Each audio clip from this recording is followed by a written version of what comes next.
Here is the Toyota Corolla. Before we get started though, let me give a quick shout out to Naya Motors Inc. for letting us use the car today to film the videos. They are a used car dealer here in Ottawa, Canada.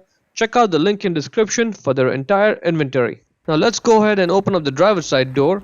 Right over there is the primary hood release lever. Pull it. Now in front of the vehicle, right on top of that Toyota emblem there, put one hand there, lift up the hood slightly, put another hand over there and push it up. Now this hood requires a prop rod to stay in place, so grab the rod, put it over there in that slot in the hood with the arrow marking it. Now pull it back slightly and now the hood is secure.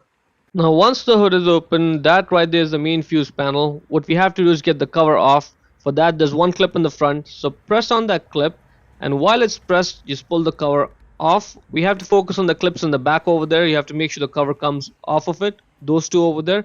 So lift it up at an angle, push it slightly back, and now you can get the cover off. Underneath the cover you'll find the fuse diagram. That's the fuse puller. The way it works, it goes on the fuse and then we press on the fuse puller and then use it to just pull the fuses out. If you look at the bottom right of this fuse diagram, you'll find all the spare fuses, which will come handy in just a minute. First, inside the car, let's look at the secondary fuse panel. It's right underneath over there. This is a bit of an awkward position. You have to actually go inside the car and lay on the floor to be able to access this fuse panel here. What we first have to do now is just get this cover off. So put one finger right where I'm putting and pull it down from there to pry the cover off and it'll come right out. Now if you look at the fuse diagram that's on the cover, at the bottom right corner you'll find P outlet. That's power outlet, 15 amps. That's the blue fuse right over there on the corner. We are going to get that out. Now it's possible that when you're getting it out, the fuse puller is going to slip off of it because there's not a whole lot of space to move over there, and that's totally okay. Just be patient with it and see what happens when I get the fuse out. My power outlet stops working because mine is a good fuse.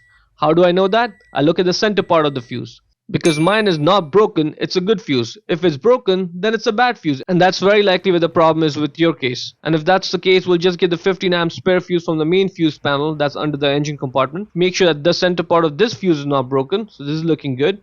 And just put this fuse back in. And make sure you put it in the right position that I'm showing. Not in the other empty slot. So put it in the right position, push it in, and as you can see, the power comes right back on.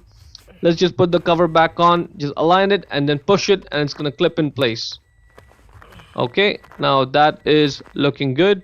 Let's put the fuse puller back in its position. Get it in, push it down. Now let's put the cover back on, just position it properly, and now let's focus on the clips in the back there. Make sure it goes around those two clips. Yep, now it's good. Push this down and that is pretty much it. To close the hood, first push it, take load off the prop rod.